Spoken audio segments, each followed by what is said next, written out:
4장 1절에서 6절까지 말씀입니다. 요한복음 15장 1절에서 6절까지 한자경 나와서 인도하겠습니다.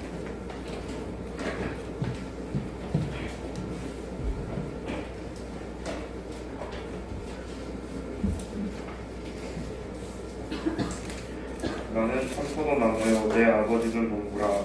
물은 내게 붙어있어 열매를 맺지 아니하는 가지는 아버지께서 그것을 제거해 버리시고 물은 열매를 맺는 가지는 또 열매를 맺게 하려 하여 그것을 깨끗게 하시니라. 너희는 내가 일러준 말로 이미 깨끗하였으니 내 안에 거하라. 나도 너 안에 거하리라.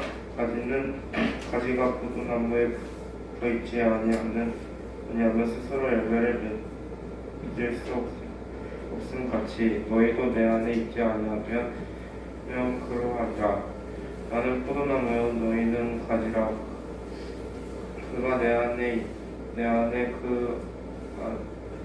내가 그 안에 거하면 사람이 열매를 많이 맺나니 나를 떠나서 너희가 아무것도 할 수 없으니라. 사람이 내 안에 거하지 아니하면 가지처럼 밖에 버려져 마르나니 사람들이 그것을 모아다가 불에 던져 사르니라. 아멘. 감사합니다. 우리 하시면 한번 손을 얹고 다시 예수 이름으로 축복합니다. 나는 하나님이 누구시게도 가까운 존재다. 그렇게 믿으십니까? 한번 확신 가지고 한번 다시 한번 시작. 하나님이 누구시게도 가까운 존재다. 아멘. 우리 이제 앞에 옆 사람 보시면서 인사합니다. 사랑합니다. 감사합니다. 기도하겠습니다. 오늘 예수사님 가정은 차가 시동이 안 걸려서 오래됐어요. 만약에 그런 경우가 있으면 그냥 택시를 타고 오세요. 택시는 제가 드리겠습니다. 이제? 자, 오늘도 말씀에 은혜 받으시기를 주의 이름으로 축원합니다. 축원합니다. 오늘 말씀은 예수님의 포도나무 비유입니다. 제가 테레비를 통해서 포도의 효능에 대해서 좀 알아봤어요. 이 포도는 피로 회복에 그렇게 좋다라는 것이에요. 또 심장병에 걸리는 사람도 오랫동안 이 포도를 먹으면 몸이 많이 좋아진다는 거예요. 그래서 어떤 사람은 그러니까 테레비 선거병사에서 본 건데 옥천 사람이 연세가 한 80 가까이 되는 친구인데 이 포도나무 농사 일을 계속 하는 거예요. 자기 몸에 너무 좋아진 것이기 때문에 포도 농사를 계속 해서 포도를 생과일로 많이 먹기도 하고 또 그것을 발효를 시켜서 먹기도 하고 또 때로는 포도즙을 이렇게 내서 먹기도 해요. 저는 이제 그 테레비를 본 다음부터 포도가 저렇게 좋구나라고 하는 것을 내가 알고 포도즙을 이렇게 내서 먹어요. 왜냐면 눈도 이렇게 굉장히 좋아진대요. 그래서 제가 이제 시력이 이렇게 노안이 오다 보니까 많이 안 좋아서 포도즙을 이렇게 내서 많이 먹고 있습니다. 근데 좋은 것 같아요. 포도즙을 먹으면 좀 이렇게 뭐랄까 피로 회복이 이렇게 되는 것 같은 그런 것을 봤습니다. 자, 이스라엘의 그 팔레스타인 지역은 포도나무가 굉장히 많이 있습니다. 그리고 이 포도는 그들의 삶 속에서 일상적인 그런 삶이에요. 왜 그러냐면 즐거운 일이 있을 때도 포도주를 마시고 또 슬픈 일이 있을 때도 포도주를 마시고 또 늘 식탁에 이 포도를 이렇게 빠지지 않고 이렇게 먹는다는 것이죠. 그러니까 모든 의식과 또 잔치 자리에 빠지지 않는 것 이 포도예요.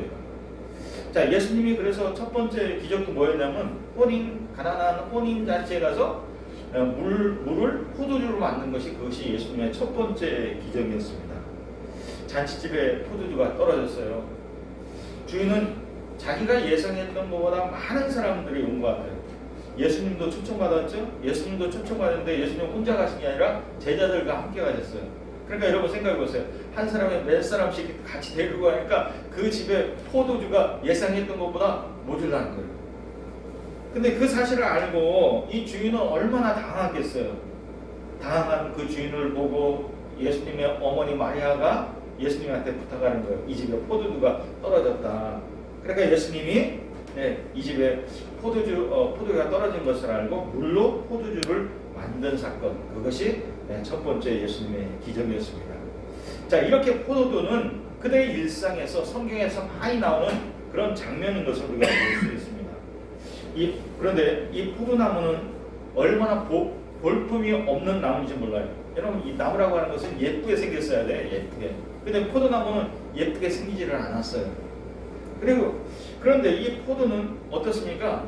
이 포도는 이 굵기도 별로 이렇게 얇고 또 이 포도나무는 이게 자라면서 이게 구부러져, 휘어져, 이렇게 비틀어져. 그러니까 이 포도나무는 모양도 없고 어떠한 제목으로도 쓸 수가 없는 거예요. 어떤 나무를 가지고 의자를 만든다든지 아니면 테이블을 만든다든지 이러한 일에 포도나무는 쓰일 수가 없어요. 그래서 포도나무는 버려지고 불태워지는 나무예요. 자, 그러나 이 포도나무에는 기가 막히게 많은 열매들을 맺어요. 포도는 어떻게? 포도 열매는 알알이 이렇게 맺히는 거예요. 알알이 송이 이렇게 알알이 이렇게 맺히는 거예요. 그래서 포도나무는 많은 열매들을 맺는 그런 나무예요. 이 포도 열매는 많은 사람들에게 기쁨과 행복과 달콤함을 줍니다. 포도가 없으면 사는 낙이 없을 정도로 유대인들에게는 매우 친숙한 그런 열매입니다. 이 포도나무와 함께 무화과는 그래서 이스라엘을 상징하는 나무가 됐어요. 그래서 여러분, 이스라엘에 가면 이 포도나무가 많고 무화과 나무가 많은 거예요.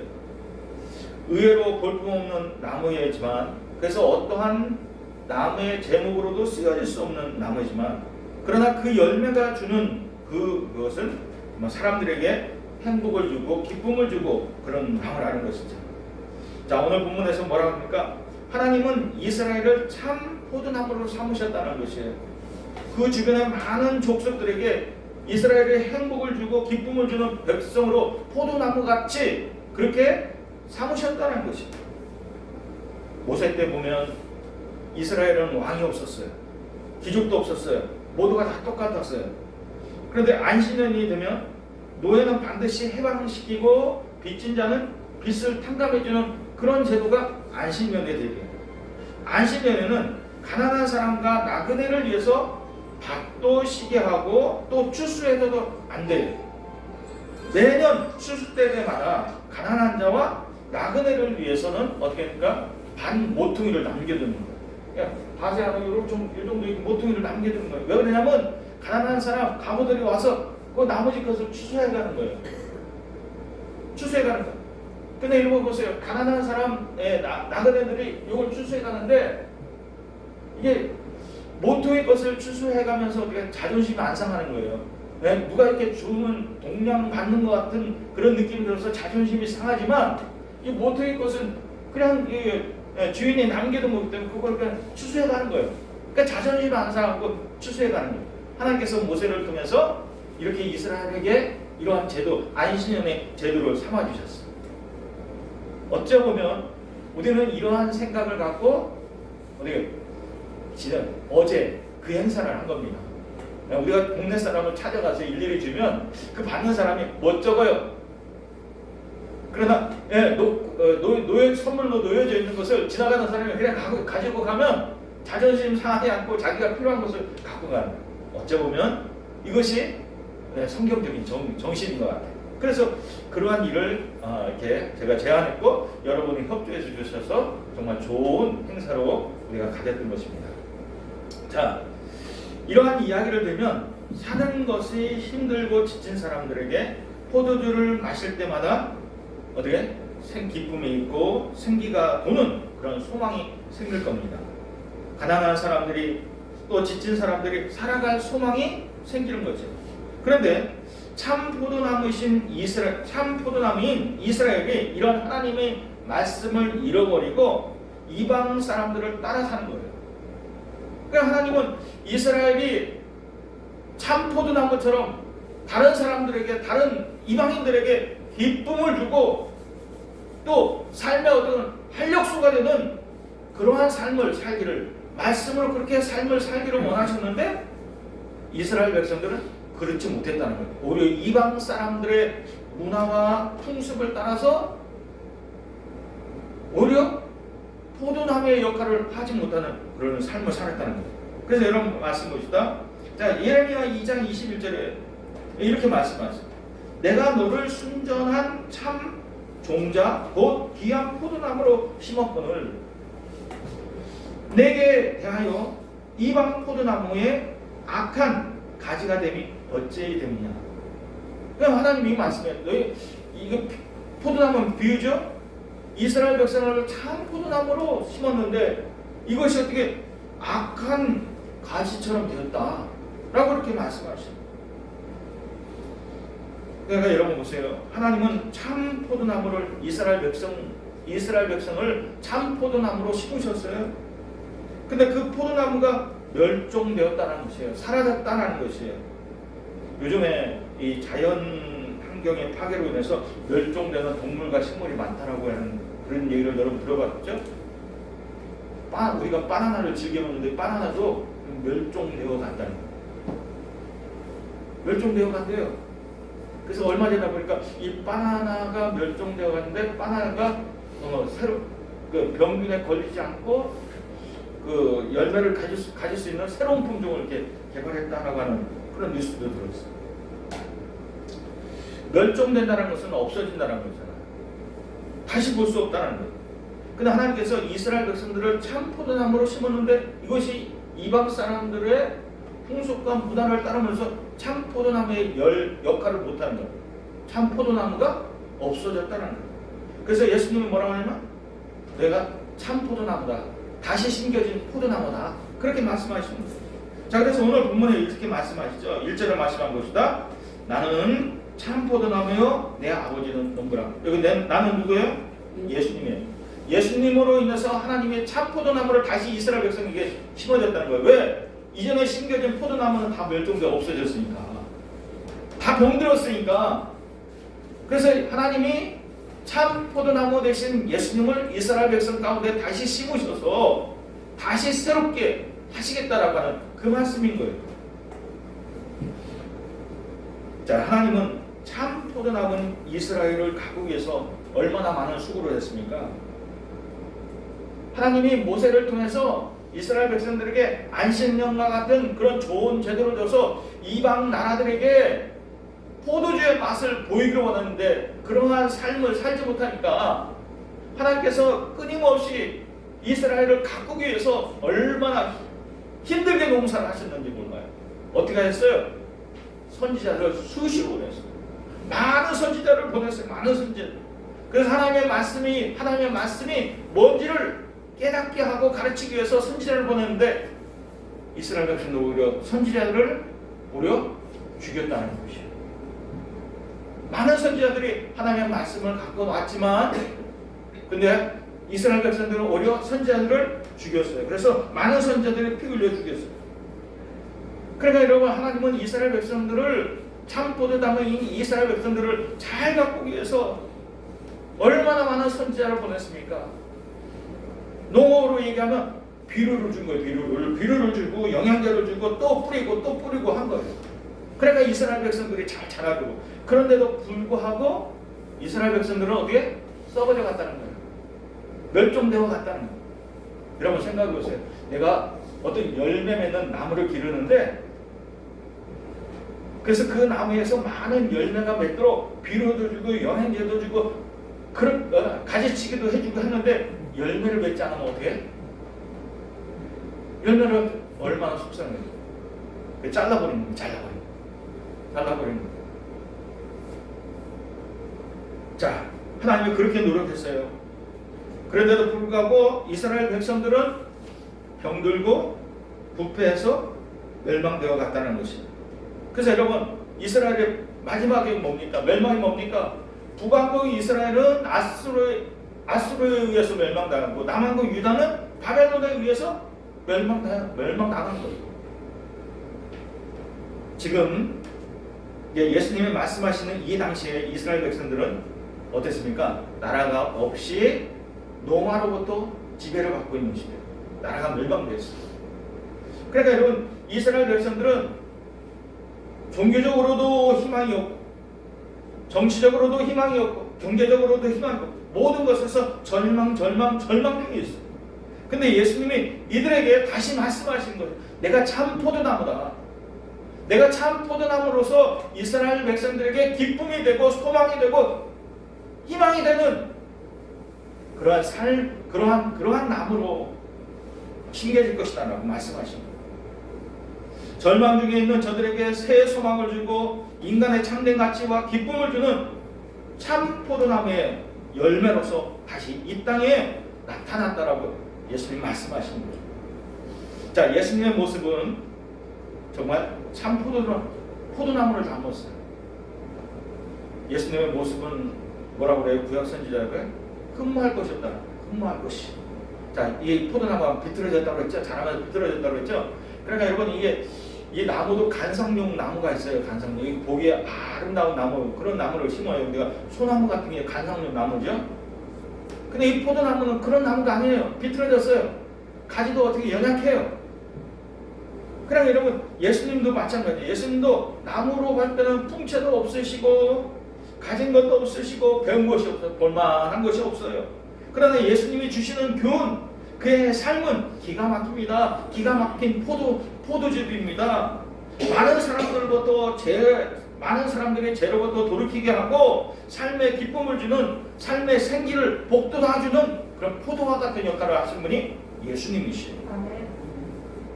그리고 많은 사람들에게 하나님을 바라보게 하시는 그러한 삶이 예수님의 삶이었습니다. 그래서 예수님은 내가 참 포도나무다 라고 선언하시는 것입니다. 자, 예수님이 여기서 비유를 마치지 않고 포도나무 이야기를 계속해서 제자들에게 전개해 나가고 있어요.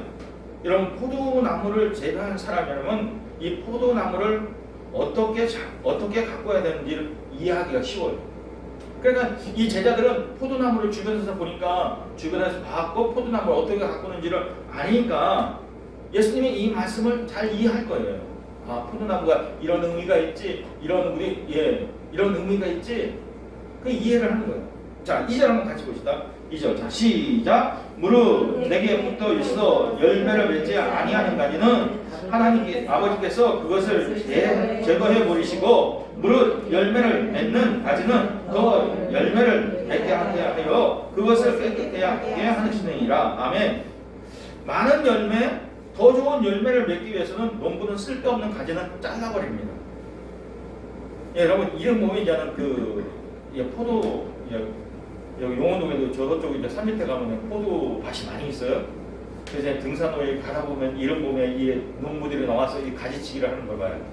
근데 여러분, 가지치기를 어떻게 하냐면 여러 가지가 이렇게 나무 줄기에 여러 가지가 있어요. 근데 여러 나무 가지 가운데서 튼튼한 가지가 있어요. 그 가지만 빼고 나머지 가지는 다 잘라버리는 거예요. 다 잘라버리는 거예요. 그러니까 이 농부가 이렇게 가지를 자르니까 농부의 발 밑에는 뭐냐면 이제 막 순이 자라서 포도로 형성한 여러 조그마한 포도들이 발 밑에 수북히 떨어져 있는 거예요. 그러니까 우리 일반 사람들 왜 저걸 다 자르지? 라고 생각할 거예요. 근데 그렇게 하는 이유가 뭐예요? 예, 가지로부터 여러 가지에 가면 영양분이 여러 가지로 영양분이 나눠지면 어떻게 될까? 이 열매가? 네, 열매가 작아요. 맛이 없어.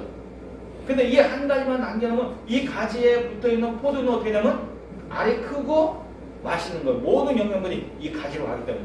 그러니까 농부는 이런 봄에 쓸데없는 가지는 다 잘라버립니다. 다 잘라버리고 필요한 가지 하나, 두 개만 남겨두는 거예요. 그러니까 예수님이 이 말씀을 하시는 거예요. 그러니까 이스라엘 백성들, 제자들은 이러한 광경을 잘 알기 때문에, 농사에 대한 이러한 것을 잘 알기 때문에 이 말씀하신 거예요. 포도나무를 사람의 비유해서 말씀하신 거예요. 뭐라고 얘기해요? 필요 없는 것을 아버지가 제거하실 거고 더 많은 열매를 맺기 위해서 깨끗게 하실 것이다 라고 말씀하신 거예요. 자, 그래서 우리는 여기서 세 가지 사실을 알아야 돼요. 첫째 뭐냐면 도대체 열매 맺는다는 것이 뭘까? 우리 삶에 열매 맺는다는 것이 뭘까? 두 번째 뭐냐면 열매를 맺지 않는 가지는 잘라버리는데 그 이유는 뭘까? 세 번째, 열매 맺는 가지는 더 많은 열매를 맺기 위해서 가지를 쳐주는데 깨끗게 해준다는 게 뭘까? 한 거예요. 예수님이 이 세 가지를 얘기해요. 자, 첫째, 열매가 무엇입니까? 인생의 열매가 무엇입니까? 옛날 사람들은 자신의 열매를 뭐라고 생각해요? 자식이라고 해서 자식농사라고 해서 자식농사. 그래서 옛날에는 그래서 자식 많이 낳는 것이 복이에요. 복. 그 집에 복이 뭐냐면 자식이 많이 낳는 게 복이에요. 그리고 자식을 많이 낳는 것을 중요하게 생각한 거예요. 왜냐하면 그 마을에 돌림병이 또 돌면 자식 농사도 반타작이에요. 자식도 어떻게 다 반은 죽어가는, 반은 10명이 낳았다면 10명의 자식을 낳았다면 반은 죽어서 5명만 남는 거예요. 이게. 그것을 사람들은 어떻게 열매로 생각했어요. 자식 농사도 열매로 생각해요. 그리고 그 자식이 잘 되는 것, 그것을 자식 농사 잘했다고 그렇게 얘기하는 거예요. 물론 이것도 열매입니다. 근데 주님께서 말씀하시는 이 열매는 뭐냐면, 성경에서 말하고 있는 열매는 뭐냐면 하나님 말씀에 따라 순종으로 맺은 이 열매를 줍니다. 말씀대로 순종하는 순종의 열매를 얘기하는 거예요. 하나님은 순종을 통해서 많은 열매들을, 축복된 삶을 우리가 누리기를 원하십니다. 그런데 이스라엘 역사를 보면 하나님 말씀 앞에 순종하는 삶이 아니라 불순종하는 삶이었어요. 그래서 저들에게는 열매가 없어요. 하나님이 기대하시는 열매가 없었어요. 순종을 해야 거기에 그 열매가 맺고 축복된 삶이 있는데 불순종하니까 열매가 없는 거예요. 그냥 어디 병들어 썩고 멸망당하는 거예요. 끊임없이 이스라엘 백성들은 하나님을 떠났고 하나님 말씀 앞에 불순종하다 보니까 결국은 약속의 땅 가나안 땅에서 오히려 이스라엘 백성들이 쫓겨나가는 거예요. 하나님 그 땅을 축복의 땅으로, 젖과 꿀이 흐르는 땅으로 축복해 주셔서 이스라엘 백성들이 그곳에서 잘 살기를 원하셨는데 말씀에 순종하지 않으니까 어떻게 결국은 이스라엘 백성들은 다 그 땅에서 쫓겨나가는 거예요. 바벨론으로 포로 잡혀가고 아수르로 포로 잡혀가고 그러면 고난의 삶을 살 수밖에 없었던 것을 말해요. 자, 우리 주변에서 신선하고 상큼한 맛을 주는 사람은 어떤 사람입니까? 우리 주변에서 신선하고 상큼한 맛을 주는 사람은 어떤 사람입니까?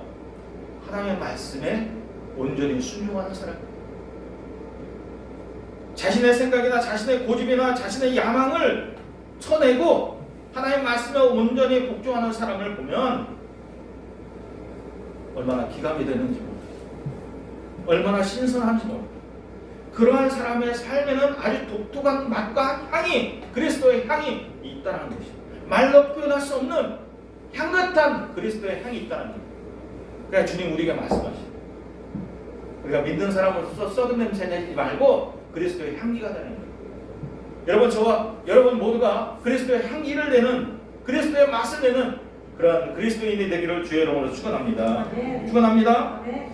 자, 이게 울지마 홈즈라고 하는 영화가 있었죠. 벌써 이제 그거는 뭐냐면 한국인 카톨릭 사제인 이태석 신부에 대해서 이렇게 나온 영화였어요. 그때 텔레비에서 했죠. 벌써 10년이 지났대요. 그 이제 이태석 이 신부가 이제 의대를 졸업하고 카톨릭 사제가 되어서 남수단, 분열이 있었죠. 수단이요, 북수단, 남수단, 분열이 있었잖아요. 전쟁이 있었죠. 그 홈즈라는 곳에 가서 선교사 생활을 했어요. 우리가 잊어버려야 말아야 할 건 뭐냐면, 이 카톨릭의 이태석 신부가 있는 것처럼 우리 기독교에도 훌륭한 선교사들이 있어요. 비춰지지 않아서 그렇지 훌륭한 선교사들이 있어요. 그걸 좀 기억하고, 왜 우리는 없는가 그렇게 하면 안 돼요. 맞죠? 자, 근데 이 이태석 신부가 한센병에 걸린 환자들을 돌보고 전쟁과 가난에 지친 아이들을 위해서 학교를 세우고 또 저들에게 음악을 가르쳤어요. 그리고 젊은 나이에 자기도 모르게 백혈병이 와서 죽었어요. 근데 홈즈의 많은 사람들이 이 이태석 신부의 죽음을 안타까워하고 그 안타까워하고 슬퍼하면서 자신의 집에 예수님의 사진과 함께 이태석 신부 위에 사진을 이렇게 많이 걸어놨어요.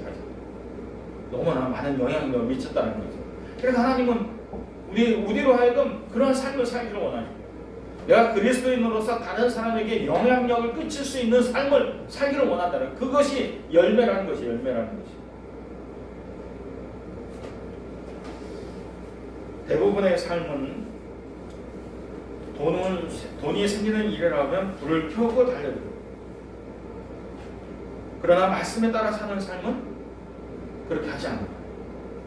오히려 우리가 말씀에 따라 사는 삶이라면 불을 켜고 따라가야 되는데, 돈이 되는 일이라면 불을 켜고 따라다니지만 말씀을 따라 사는 것을 그렇게 하지 못한다는 거예요.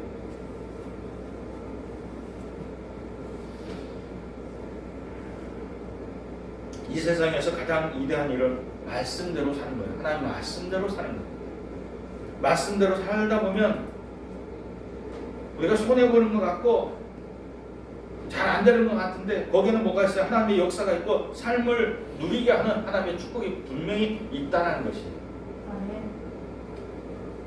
하나님 말씀대로 사는 것은 어떻게 생각하면, 인간적으로 생각하면, 육신적으로 생각하면 손해보는 것 같지만, 그런데 거기에는 하나님의 역사가 반드시 있고 삶을 풍요롭게 누리는 하나님의 축복이 분명히 있다는 것입니다. 남들이 하지 못하는 것을 내가 이루는 보람도 있어요. 믿음으로 이루 따라가는 그런 보람도 분명히 있습니다. 거기에는 하나님이 주시는 포도나무가 주는 그 기쁨도 있고 행복도 있고 충격과 감동이 있다는 것이에요. 하나님은 우리에게 이러한 열매가 있는 삶을 살기를 원한다는 거예요. 이러한 풍성한 삶이 저와 여러분에게 있기를 주의 이름으로 축원합니다. 둘째로는 열매를 맺지 못하는 나무는 잘라버린다는 것이에요. 여기서 얘기하는 것은 믿지 않는 유대인을 말하는 게 아니라 예수를 믿는 자 가운데서 얘기하는 거예요. 왜냐하면 2절을 말씀해 보세요. 무릇 내게 붙어 있어 얘기해요. 예수를 모르는 유대인들을 얘기하는 게 아니라 예수를 믿는 자 가운데서 얘기하는 거예요.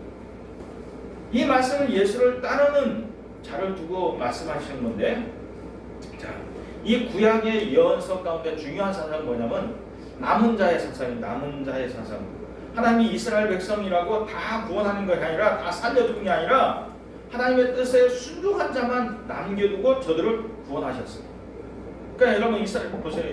이스라엘 역사 가운데서 바벨론 포로로 끌려갔던 사람들 얼마나 많이 있습니까?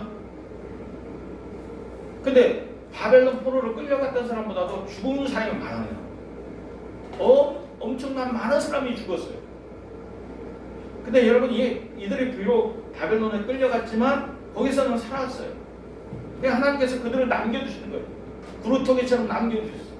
그리고 저들이 다시 이스라엘 나라로 돌아와서 회복케 하시는 그런 일을 하셨어요. 신약의 교회도 마찬가지라는 거예요. 하나님이 모든 그리스도인을 구원하셔야 될 의무가 있는 것이 아니라 하나님의 뜻에 순종한 자만, 그의 삶에 열매가 있는 자만 구원하신다는 거예요. 여러분, 우리는 때로 그 얘기 많이 듣습니다. 예수 믿기만 하면 다 구원받는다. 사실 그럴까요? 그건 이루예요. 그건 이루예요. 그리스도인으로 잘못 사는 사람에게 주는 위로예요. 성경은 열매 맺지 않는 가지는 제거한다라고 말씀하셨어요. 자, 우리 마태복음 7장 21절 봅시다. 같이 한번 읽읍시다. 자, 시작. 나더러 주여 주여 하는 자마다, 같이 마태복음 7장 21절 시작. 나더러 주여 주여 하는 자마다 다 천국에 들을 것이 아니요 다만 하늘에 계신 내 아버지의 뜻대로 행하는 자라야 들어가리라. 여러분, 우리가 예수 믿으면 구원받아요. 근데 예수님 믿는다는 것은 뭐냐면 예수님의 삶을 담는다는 것이 포함되어 있어요. 입술만 고백하는 것이 아니라 삶이 따라와야 된다는 그 삶이. 그런 사람은 어떻게? 그런 사람만 구원이 있다는 거예요. 예수님이 유월절을 맞아서 이제 제자들과 함께 예루살렘을 가시죠. 예수님이 너무나도 시장하셨어요.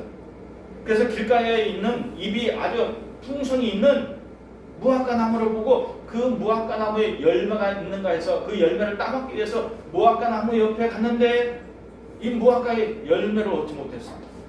그래서 주님께서 이 무화과를 어떻게 하셨어요? 저주하셨어요. 이제부터 영원토록 내게 열매를 맺지 못할. 그래가고 그 다음날 가보니까 예수님이 저주하신 이 무화과 나무가 어떻게 됐어요? 말라서 죽어있어요. 여러분 이건 뭘 얘기합니까? 열매 없는 나무는 죽는다라는 것이에요. 이거는 예수님의 상징적인 어떤 행동이 있어요. 내가 예수를 믿는데 열매 없는 삶을 살면 이런 나무처럼, 이 무화과 나무처럼 열매 없는 나무처럼 죽을 수밖에 없다는 거예요. 그러니까 여러분 교회 다닌다고 모두가 다 구원받는 게 아닙니다.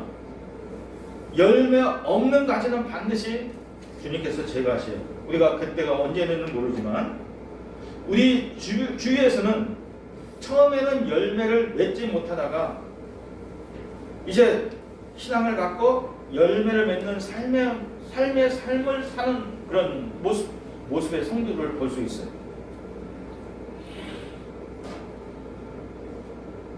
그래 열매 맺는 삶의 모습을 가진 성도를 볼 때는 정말 얼마나 우리에게 귀한지 몰라요. 저 사람 정말 말씀대로 사는 그 모습을 보고 믿음이 정말 자라가고 있다는 하는 것이 눈에 확연하게 보여요. 자, 열매가 없으면 주님은 물론 기다리십니다. 열매가 맺을 때까지 기다리셔요. 그럼 어떻게 1년을 더 두고 보고 그래도 열매가 맺지 않으면 주인은 어떻게 그 열매를, 그 나무를 잘라버리신다는 것입니다.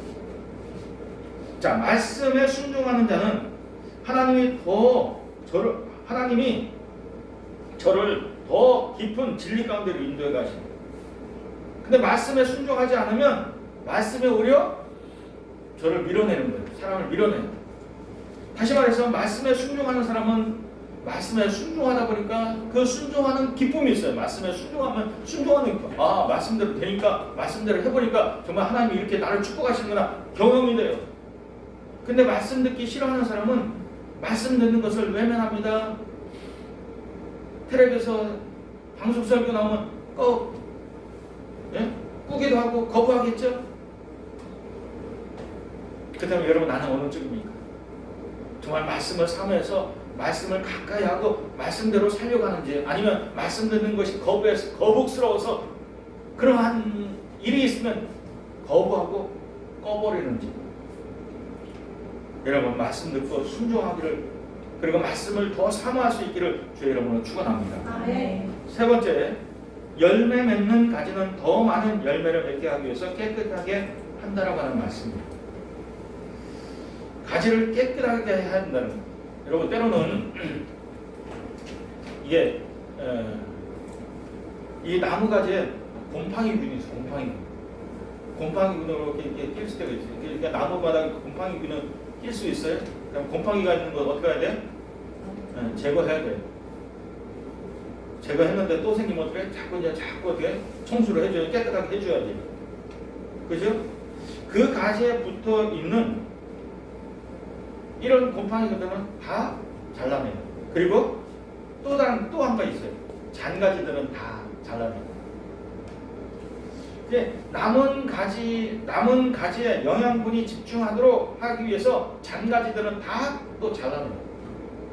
그러니까 여러분 이 농사하는 것도 이게 쉽지가 않은 거예요. 왜냐하면 봄철이 되면 좋은 가지 한두 가지만 남겨되고 또 지나다 보면 또 잔가지가 또 생기는데 그것도 또 잘라줘야 돼요.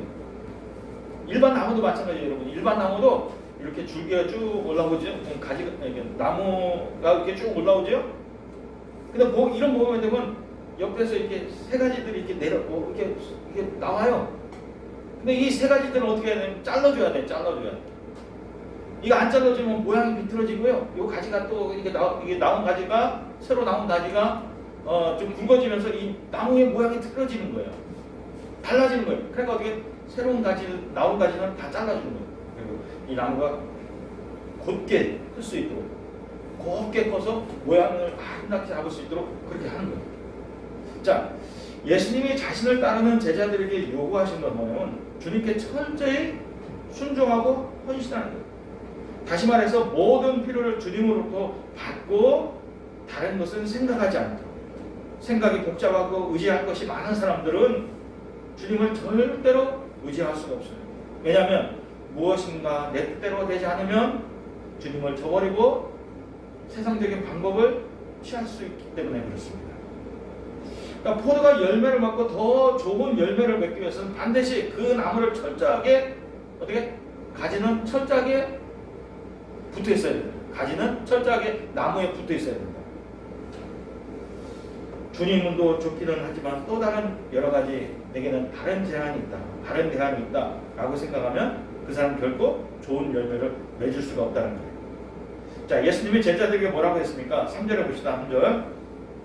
너희는 내가 일러준 말로 이미 깨끗하여졌느니라.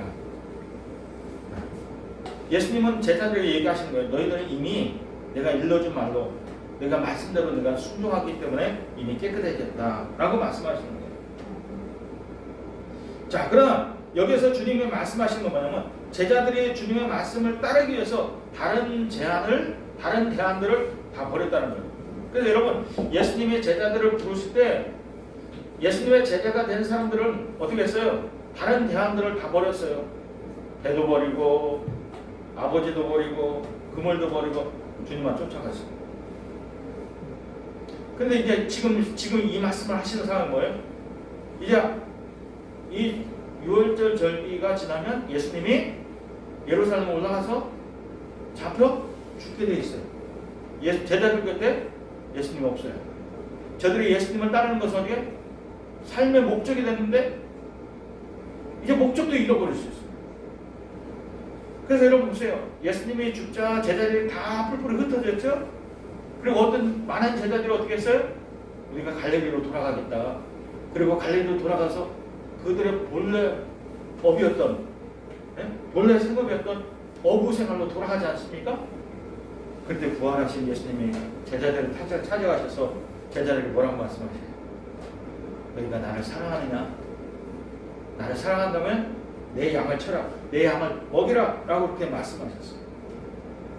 그리고 예루살렘을 떠나지 말고 약속하신 성령을 너희가 기다려라 라고 예수님이 다시 한번 제자들에게 부탁하신 거죠. 그러니까 여러분 보세요. 우리가 다른 대안을 갖고 있으면, 예수 믿는 일에 다른 대안을 갖고 있으면 우리가 풍성한 열매를 맺지 못하는 거예요. 주님만 바라보래. 주님만 의지해야 돼. 성령의 능력이 있는 삶을 이루기 위해서 필요한 것은 다른 것이 아닙니다. 내 삶의 잔가지들을 다 잘라버리는 거예요. 주님 의지하지 않고 세상적인 방법을 내가 취하려고 하는 것은 다 버려야 됩니다. 그렇게 했을 때 제자들 안에 풍성한 열매가 맺고 더 좋은 열매를 맺는다는 것입니다. 지금 우리에게 필요한 것은 뭡니까? 우리가 물론 돈도 있어야 되고 지식도 있어야 되지만 정말 필요한 것은 뭡니까? 하나님의 은혜 가운데 사는 거예요. 하나님의 은혜 가운데. 하나님의 은혜로 날마다 새로워지는 거예요. 하나님의 풍성한 은혜를 받고 그 안에 그 은혜를 누리는 삶이 우리에게 있어야 된다는 거죠. 예수님 안에 세상의 축복의 통로가 되어야 된다는 것이죠. 바라기는 여러분 모두가 예수 안에서 세상의 축복의 통로가 될 수 있기를 주의 이름으로 축원합니다. 그래서 여러분, 그리스도 안에 있다는 건 뭐냐면 나 자신을 그리스도 안에 제한시키는 거예요. 주님을 한 분만 의지하는 거예요. 예수님을 끝까지 내 자신의 능력의 원천인 것을 믿고 의지하는 것, 이것이 예수 안에 있는 거예요. 자, 계속해서 얘기하는 거니까 너희가 내 안에 있고 내가 너희 안에 있으면, 그렇게 말씀하시죠. 내가 너희 안에 있고 너희가 내 안에 있으면 저는 많은 열매를 맺는다 라고 말씀하시죠. 자, 이제는 예수님이 말씀하신 것처럼 이제 우리가 성령 안에서, 성령을 통해서 세상에서 아름다운 포도의 열매를 맺는 그런 삶이 우리에게 있어야 될 줄 믿습니다. 성령 안에서 여러분 이제 다른 사람에게 영향력을 미치는 그리스도인의 삶으로 나타날 수 있기를 주의 이름으로 축원합니다. 5절 같이 한번 읽고 마칩니다. 5절 같이 시작. 나는 포도나무요 너희는 가지라. 그가 내 안에 내가 그 안에 있으면 사람이 열매를 많이 맺나니 나를 떠나서는 내가 아무것도 할 수 없음이라. 아멘. 이러한 사람에게는 무궁한 미래가 있다라고 말씀합니다. 그 이유는 뭡니까? 주님께서 그를 끝까지 사용하시고 그에게 능력을 부어주시기 때문에 그렇다는 것이죠. 우리의 삶에 풍성한 열매가 있기를, 포도와 같은 향기가 있고 열매가 있기를 주의 이름으로 축원합니다. 같이 기도하겠습니다.